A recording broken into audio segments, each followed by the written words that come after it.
I'd like to thank you all for coming this evening. My name is Evan Lilliengren, and I am a part of the event staff here at RJ Julia Booksellers. We are honored to have Tochi Onyebuchi here with us today. He is an award-winning author who lives in Connecticut. He is most well known for his previous sci-fi novels, Goliath and Riot Baby. He has also authored YA books, Beasts Made of Night, the War Girls series, and Black Panther Legends. Mr. Onyebuchi is a prolific writer and academic. He has earned degrees from Yale, NYU's Tisch School of the Arts, Columbia Law School, and the Paris Institute of Political Studies. He is here with us this evening to speak about his newest novel, inspired by crime fiction and detective novels. Harmattan season is set in an unnamed West African city, actively dealing with French occupation and colonization. Please join me in welcoming Mr. Tochi Onyebuchi here tonight at RJ Julia's. Thanks. Oh my goodness. Thank you. That was such a lovely introduction. Oh my goodness. Looking into the camera, wondering if I'm blushing. No, this was, I mean, I guess it's so funny. It's been a while since I've like toured or done anything in person to celebrate a book, so I'm a bit out of practice when it comes to talking about it. But I guess a few words on where Harmattan season came from. So, it's a fantasy noir. It's set in this unnamed West African city, and there's, this French occupation, and there are allusions to this, the Civil War that might have been fought earlier. And it actually, a lot of the seeds of this book go back to a college class I took back in, I want to say 2008 or so. Might have been fall of 2008. It's Professor Grimstad's detective fiction class. And that was where I first ran into Dashiell Hammett, Ray Chandler, G.K. Chesterton, all the prime the forerunners, so to speak, of detective fiction, of noir, and all of that. And at the time, which was interesting, I was also reading a lot of crime fiction and watching a lot of crime fiction. I was enthralled with The Wire. So I was, in this mix and really understanding or learning that crime novels are very much like social novels. When you think like the social novels of like 19th century France, so like the stuff that like Zola was doing, stuff that Flaubert was doing, where you have these windows where you can take a specific instance, instead of it being, say, for instance, an extramarital affair, it's a murder. And using that singular instance as a pinhole through which you can observe the entirety of a society or a social milieu.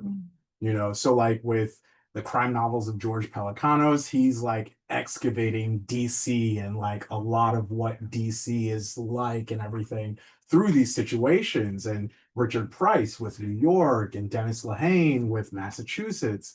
And even back then, I was like, wow, there's so much that can be done with these books. And also, they're really cool. Like, they're really, really, really cool. And that was another thing I loved about detective fiction and crime fiction, were the tropes, the femme fatale, the down on his luck private eye, who's like always getting beat up and he's always asking the right people the wrong questions. And then there's this there's always the grand scheme, the big like conspiracy that the protagonist stumbles into that involves people, it goes all the way to the top, that sort of thing. I just loved all of that. And so after Goliath, which was a very intense novel to write and very heavy, I was like, let me give myself a little bit of a break. Let me see if I can write something a little fun, because like I was like, okay, I can do heavy, intense stuff. I can do, emotional. I can do heartbreak. I can do rage. I can do all the really like deep stuff, right? Can I do something fun? That's the big challenge, right? And so that's when Google first came to me, and I was like, okay, what are some of the things that I've been thinking about a lot? And I've been thinking about, colonialism and occupation and, what is, particularly the idea of like post-colonialism, like is it ever really post, right? And I was also, this is so funny because this just occurred to me. Another point of inspiration, I think I read this book back in like 2006 or something. Dan Fesperman, who does a lot of like spy fiction and stuff, he wrote this book called, I believe it's The Small Boat of Great Sorrows. And it's set during the Bosnian War in the 1990s. And so, all these people are dying and it's chaos and it's heartbreak all over the place. But it's about this like police detective investigating a murder. And it seems so oxymoronic to me. There's a war going on, and yet the most important thing in this story is figuring out what happened to this victim. And that was always like, that really planted a seed in me because it was like, oh, you can have these stories and set them in really politically charged situations. So you can have a war going on, you can have a colonial situation going on, and still have that singular instance be, okay, there's this thing that happened, or there's this person I'm looking for, and I need to solve the mystery of that.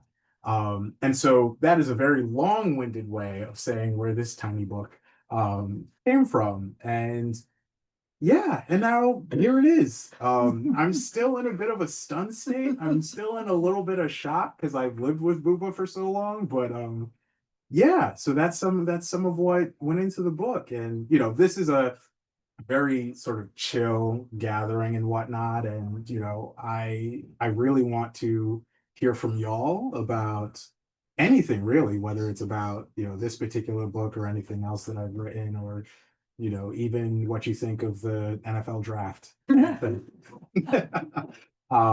But more than anything else, I'm just really, really, really happy that you're here, whether you intended to be or whether you just heard something interesting was happening here and decided you know, to walk in. I could not be more grateful. So thank you. I have a first question. Where did the title come from? I haven't read the book yet. So Where's the title? Harmattan season is an actual season in West Africa where the sands from the Sahara sort of blow over and sort of coat whatever city you're in or wherever you are in dust, and it affects the temperature and everything. And that seemed to me a very interesting metaphor, especially because if you're trying to commit a crime, it's very convenient because you have all this sand that comes in that washes away every trace that you were there. So I was like, ooh, that's really interesting. Yeah. Yeah. So I mean, because sometimes the metaphors just fall into your lap. Yeah. And so that's where the title comes from. So basically the events of this book happened during the Harmattan season. And yeah, I had a lot of fun with the metaphors in this one. And how was writing this book, your whole process, and was it different or was it the same as writing something like Goliath? It's so very different. Oh man. Well, it's funny because the experience of writing Goliath was so unique because that book I kind of wrote out of order. It was terrifying. I'm never doing that again. I like to know where I'm going in novel writing as in life. And so I plan a lot and I do outlines and all this stuff. Whereas with Goliath, it was much more vibes. And it was like, okay, how am I feeling? What am I thinking about a lot right now? And how can I take these characters and mold a scene around these concerns that I have? Whereas with Harmattan season, and with every book, I want to do something different from what came before. I want to push myself, I challenge myself. And so with Harmattan season, I was like, okay, can I write something that is straightforward, that has this discernible plot, that has this forward movement, and that has this really tight narrative scope? Because with Goliath, it's all over the place. It sprawls, and that's intentional. Like I wanted to really show a story that narratively expanded. Whereas here, it's like, okay, how can I keep this tight? How can I keep this focused? And so I did this I did this outline. It's like a very short outline. It might have been maybe like a page and change where I was just like, okay, chapter 1, this happens, chapter 2, this happens, and then all the way down. And usually, sometimes an outline is a blueprint and you follow the blueprint. More often than not, the outline is a suggestion. And sometimes you can decide whether or not you want to take the suggestion. But with this, Harmattan season, it pretty much follows the outline that I put out. This was a very smooth book to write. And it's funny because I thought it would be much tougher because so many of the mysteries and detective novels and crime novels that I'd read are so intricately plotted. And the moments at which the reader gets certain information so tightly calibrated. Like when you find things out is so intentional in these novels. And I was like, I don't know if I could pull that off. And then I was just like, you know what? I'm just gonna have fun with this. And then I just wrote. And yeah, no, I think I might try this again. With the same characters? Hey, you never know. I mean, you'll get to the end and maybe, we shall see. Question, the street urchin. Yes. So what's your inspiration for that character? And I mean, I loved reading that character and the building where they're going to find the documents. So that whole scene, and I would just love to hear more about the inspiration for that character. So one of my favorite movies of all time, and actually one of Christian Bale's earliest screen roles, Newsies. Okay. I love that movie so much. Like me and my family, we sing all the songs. Like Seize the Day, like all of it. Like, part of me is like, okay, maybe in another life, I was born in the 1920s and I was a little newsboy with the little peak cap and, going on strike and everything like that. And one thing I loved about all the characters was they all had this sort of gumption about them. And they all had this, like, they could make it work. Like, whatever the situation was, they could make it work. And they were like, of the streets, and they knew the city. They knew all the crawl spaces. They knew where to get the good, like, bread. They knew everything about, like, it was really, really their home. And they were funny. They were funny. They were, sometimes they could be annoying, but they always had a wisecrack for you. They had nicknames for each other. They would make fun of each other. And that energy, I think, all of that went into the character of the urchin. And like, he does not hesitate. When he crossed paths with Booba, he does not hesitate to put that man through his paces. And so I really wanted a character that for me had a lot of the same energy as the kids in that beautiful movie about the newspaper boy strike. Very cool. So I like mysteries and crime books. What would make me, I'm not familiar with your writing, so what would make me give me an outline why I'd want to read this? Oh my goodness. Oh, I gotta pitch the book. Oh my goodness. Well, it's got a very engrossing mystery about a young woman that a down on his luck detective has to find. And in his search for that woman, he stumbles into a conspiracy that threatens the entire political foundations of his home. And his home is? His home is, say, for instance, I guess you could call it West Africa at the turn of the 1900s. Very good. Thank you. That's a lot of land, though. Yeah, yeah, it's a Countries lot, involved. yeah, a lot of French speaking. French, yeah. Cameroon, not going there. Yeah. Okay, thank you. Thank you. Hey, I need to practice. And do you usually, with your characters, I mean, there are writers who, these are all people in they met some point in their life. Do you try to do that, or do you like creating people that you don't know at all? It's so funny. I mean, some characters in my books are more sort of, I guess you could say, nakedly drawn from real people than others. Um, there are some characters in previous books where if you like knew my sisters, you'd be like, oh, I see, or if you knew my mom, you'd be like, oh, okay. And then there are others where it's just like, okay, what's something that I've seen in a movie or something that I've read in a book or in an article, for instance, that really stuck with me, and why did that stick with me? And I see that I'm compelled to that thing, and that thing inevitably will show up on the page in the form of a character. And a lot of times it'll be a lot of things or a lot of versions of the same person come together to make a character like Booba. Like, and also too, there is that element. There are some elements of like autobiography. Booba has student loan debt. Um, so sometimes you can't help yourself. But yeah, a lot of it is just like what do I think is interesting and funny and cool, and how can I put that on the page? Yeah. That's what I would think about you.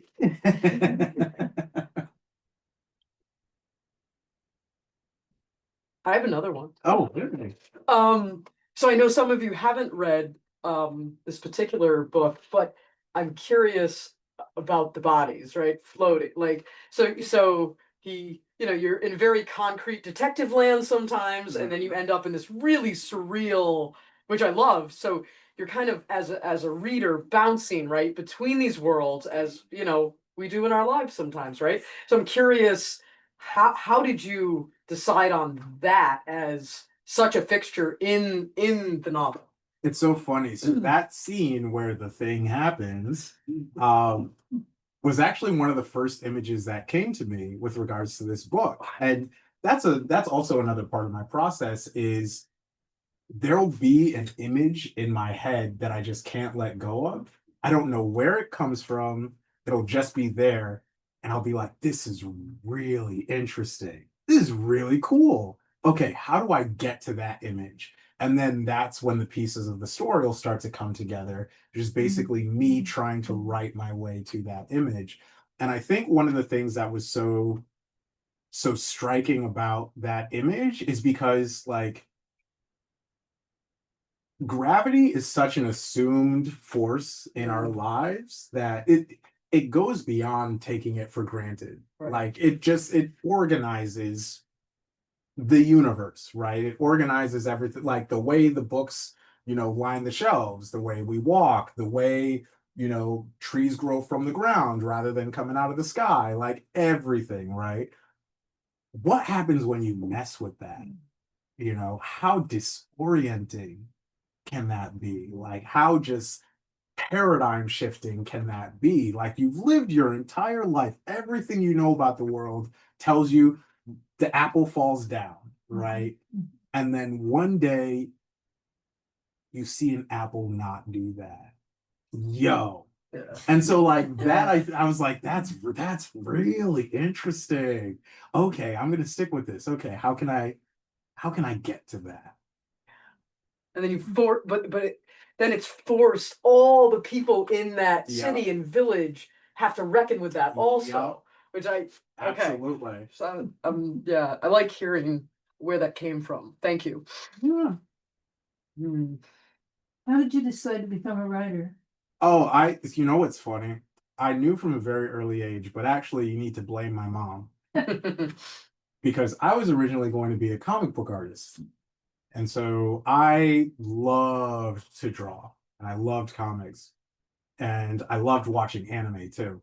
And so I had these sketchbooks and also I had these 3-ring binders filled with these blank sheets of paper. I was always drawing these characters, always, always, always. And then I think it was one day, 3rd grade, might have been like 8 years old. Mom comes home one day and she says, Tochi, I see you have all these characters. Why don't you write stories for them? And at the time, I'm like, Mom, why are you giving me homework? Supposed to do all the writing in school. Like, come on, can I live? But then I started, writing 1-page summaries of their adventures, and then, you know, 1 became 2, became 3, and all of a sudden I was like, wait a second. I think this is fun. I think this is really fun. Mm. And so I started to really, really, really enjoy just writing stories about these characters that I was drawing. And then I get to 7th grade, and it's the first time that creative writing is a part of the school curriculum. Now, one thing about growing up in a Nigerian household is that grades are like your life currency. That is how you earn a seat at the dinner table. And so I discovered very early on that English, because there was this creative writing component, was like an easy A. Yeah. I was like, oh, this is just like a guarantee. This is free, because I loved writing so much and I was getting so good at it. And then things just took off from there. I got to high school and I was just off to the races. I was like, oh, nobody can stop me now.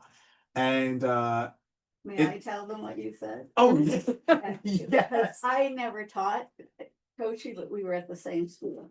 And I was talking with 2 colleagues from the English department the other night, said I was coming here. And one of them, who had been the department chair and all that, said, well, Tochi, like most young writers, announced as soon as he was at school that he was going to be a great writer. Except he actually was correct. and yeah, yeah. Yeah. I think you were known for that. Yeah, I loved it so much. I loved it so like, you know, on the road to this, like to this moment, there's a lot of discouragement, a lot of rejection, you know, all that stuff. But that stuff never really tended to bother me because the joy always lay in the writing. Like I loved it so much. What about writing history papers?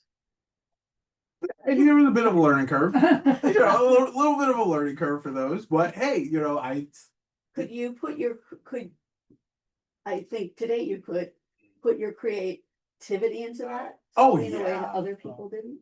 Yeah, I think, you know, I would say like that was definitely, that turned into a place where I started to locate some of the joy of writing, because part of that joy lay not just in coming up with these fictional characters or these unique settings or anything like that, but on the sentence level. Like I fell in love with sentences. And even when I would read books, I remember there was one time, you know, just this may sound like a digression, but it's related to this point. This was in college. This was the summer between my freshman and sophomore year. And I was doing Arabic language study in Morocco. And the center had this, you know, library where, you know, people who came through would like leave books, and, you know, people leaving could take books and whatnot. And there was a novel there, Little Big, by this guy, John Crowley, who I was hoping to take a class with when I got back to college. And I would be reading his book, and we had, you know, classical Arabic class in the morning, and then, you know, Moroccan Arabic in the afternoon. And I would have the book with me, and we'd be on the second floor of the building, and I'd be like sitting next to my classmate and nudging them, reading the book under the table and pointing at sentences, being like, is that not the most beautiful sentence in the English language? So I think, going back to your point about the history papers, I think like there's that commonality between them. And I remember there was a point in law school where I was taking this course called Theories of Constitutional Interpretation. You know, very, you know, 30,000 feet in the air, blue sky stuff, real theoretical. But that's probably one of the pieces of writing I'm most proud of in my entire career, was this paper I wrote on different ways of interpreting the Constitution, because the sentences in that paper, oh my goodness, whatever I was on when I wrote that paper, I was on fire. Did you ever publish that paper? Because I think we could really do it. I know, right? Somewhat timely. Somewhat timely. You know, there may be an audience for it, but yeah, no, but like stuff like that, which is really fun for me. And you know, I have it's so funny talking about history papers. I have an essay collection coming out in the fall, and that to me is like, you know, the writing of the history papers in school, where it's this I have to work with what has actually happened. I can't make anything up. You know, like, because then it's fiction. Because, you know, and so if it's a nonfiction piece of writing, if it's an essay, and this is something that I love about the form and admire about its practitioners so much, is that they're writing such gorgeous sentences and paragraphs and telling these incredible stories about things that actually happened. I was like, they don't have the luxury of like making a thing up just so that they can get this sentence to work at the end of this paragraph. It has to all be true. And so that's, you know, I go back and I look at the earlier version of Tochi, who was smiling absurdly at the papers he was writing, and I'm like, okay, I see it. I see what this kid is trying to get to. Do you mess around with poetry though? That's the one form I haven't been able to touch. And the reason for that is that I'm really good friends with a lot of really good poets. They're so good. It's ridiculous. Like, shout out to Eve Ewing, Hanif Abdul Rakib, like Dennis Smith. Like, they are so good. I read their work and it's just like, what can I contribute? Like, why they got it? Like, they got it covered. Like, you know, I'll leave this to them. I mean, one of these days, but I think I don't know what I would find in poetry that I don't already find in prose. A challenge. Hey, that's a very good point. That is a very, very, very good point. But yeah, no, that's like the one form that I haven't been, you know, because I write plays, I write screenplays. I'm like putting as many arrows in my quiver as possible. Poetry still terrifies If me. you write beautiful sentences, you write beautiful sounds. And that is poetry. Right? Hey, you keep gassing me out. I might, you know, my next event here might be for a poetry collection. Could I ask you to read something that you particularly like from the Oh, book? actually, So I can hear some of your sentences. certainly. Another I love the voice I've only read the first couple of pages, but I like the voice. Yeah. This was it, and so that's another thing that's unique about this book is it's very, I guess you could say, voicey. You know, a lot of my other prose is very like, I like it and the sentences are beautiful, but like this is probably the first book where very intentionally I was like, I want to inhabit, I want this book to read how somebody's talking and how this particular guy is talking. So, and it's funny because don't worry, I'm not stalling.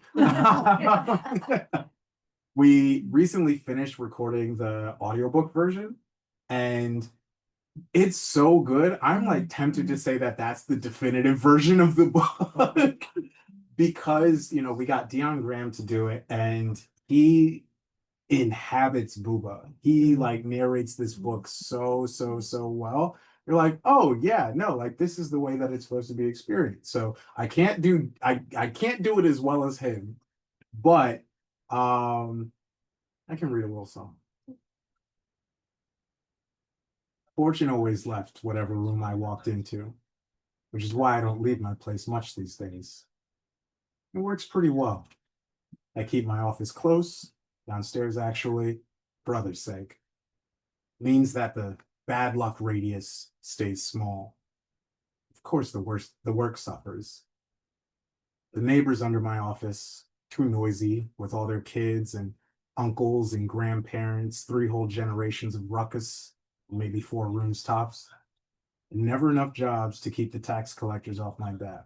But hey, they show up, knock on my door, they'll stub their toe on the way in, maybe bang their head against a loose piece of door frame, or get into a fight with their wife later that night. Not my fault, right? I did my best. But if the interest on my late school fees is worth it, who am I to stop them?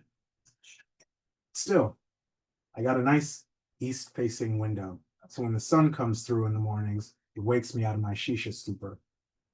When I'm not already up because a sleepless night is the bequest of a guy like me. All of which to say, I like my life. Rather, I'm good with it. I don't need much. I certainly don't need trouble. But that's the thing about living in a town, living with other people. Need finds you. And I guess you can say it's need that's banging on my door in the middle of the night. The neighbors are loud enough that I don't hear it at first. Just another peal of thunder in the storm. But then the thuds get sharper. They get that particular wood-threatening crack to them. People do not like that. Trouble does. My eyes open. I stare at the ceiling for a few wishful moments. Then I lower myself to the ground. Sometimes floating helps with the sleep. Sometimes it just makes everything worse. I should have known not to open the door. But maybe a part of me hopes that whoever's on the other side is going to see the rug on the floor, the bare mud and brick walls, the closet with a rolled up prayer mat and too few clothes in it, my rusted bathing pot, and think to themselves, you know what? Let me give this guy a break. He could use it. Who am I kidding? The lock's barely undone before the body tumbles through. I don't try to catch the crime scene dragging itself across my floor. Instead, I just try to close the door as quietly as I can. She's holding her stomach when she brings herself up against my far wall, my window wall. No, Mr. Officindenier, I don't know what this profusely bleeding woman is doing in my apartment. I figured the neighbors downstairs would have stopped her. At least this one's gracious enough not to make too much of a mess. You, she tries to say. A person who isn't me would likely try to pry her hand loose from her stomach, get a good look at what's got her sweating every ounce of water in her body. Instead, I'm me. So I just stand in the middle of my bedroom and wait for this whole thing to explain itself. But she just looks up at me, gets a good look at my face, and stops trying to make words. And we're like that for a time. Me standing, her letting out shuddering breath after shuddering breath, caught in a painting. Then there's something downstairs that actually worries me. The neighbors are quiet. Nice. Thank you. So is it on Audible? Yes. Yes. It is on Audible. It is, yeah. Yeah. Maybe time for one more question, two more questions? Yes. Yeah. Don't be shy. Are you a lawyer too? I haven't practiced in a while, but mom makes sure that that I keep my registration with the New York Bar current every 2 years. So I do have a license. It is valid, but we're a bit rusty. And what's your specialty? So I did a lot of public interest law, particularly with regards to incarceration. So yeah, so I would do, initially upon graduating law school, I was with the Civil Rights Bureau of the New York Attorney General's office. And so we worked in employment law situations, religious discrimination, sort of across the board civil rights enforcement for the state of New York. And then after that, I went to the Legal Aid Society and I worked with their, what they call the Parole Revocation Defense Unit. And so think of it essentially as criminal defense, but for people on parole. So our job was basically to try to get them out of Rikers as quickly as possible. So do you know David Rothman? No, but the With name is Fortune familiar. Group, the Fortune Group, Yeah, and the Castle? yeah, yeah. No, there's good work over there. You've lived in several countries, I think, haven't you? Put a few stamps in the passport. Is it easier to write in any one country or not? I will say this. There's something that the city of Paris does to me. Like, I feel like a whole human being there. And it's funny because, you think of writing, you think of productivity, you think of putting words on the page, sitting at your desk, et cetera, et cetera. But I feel I've rarely felt more productive than I've felt at a cafe in Paris where I've been sitting for 3 hours, sipping a single coffee and just living. It does something to my brain where I can just relax, and it's so rejuvenating. So I would say, yeah, no, that's the place has it's got a special place in my heart. Would you ever try writing in French? Oh, it's actually been a dream of mine, like to write a novel in French. That you want to talk about challenges. Oh my goodness. That would be so much fun. That would be so much fun. I think I might try it. Trying to think, I'm totally blanking her name. Carabla. No, a woman whose family was from India, but she grew up in Rhode Island. And she, Learned Italian? Are you Did she thinking learn- Jumbo Lahiri? yes, Yeah. and she wrote the book in the two languages. Yeah, in English and Italian. Yeah. Yeah. But that she wrote it in Italian, but she had someone else translate Yeah. it into the English. Yeah. I know. I admire her so much. She's a bit of like a North Star for me. It was really great for her writing to do that. Yeah. I mean, that's what she writes in all of them. Oh yeah. No, I think just studying different languages in general has been incredibly influential on my writing. Even so, like there's this thing that, you know, you'll see sometimes in French and even in Arabic where like you'll have a subject and then what in English would be like the end of the sentence, sometimes the object or what have you, will come before the verb. And so there was one point, maybe it was in high school, maybe it was in college, I would catch myself occasionally doing that with my sentences, switching the order of things. It's like, this is really cool. So yeah, so I love languages. I love languages so much. Yeah. How about plays? Hmm? Plays? Oh yeah. Nothing that's been produced, but after college I went to NYU. I studied dramatic writing, so they had us write not just screenplays and TV stuff, but also stage plays. And that was like my first time doing that sort of thing. And the I would have treated playwriting like poetry, except that I like had to do it. It was like I got a grade for it. And I needed to not only pass but do well. So I forced myself to learn how to write plays, but it's a lot of fun. And I think what's interesting about it is trying to figure out creative ways to navigate constraints.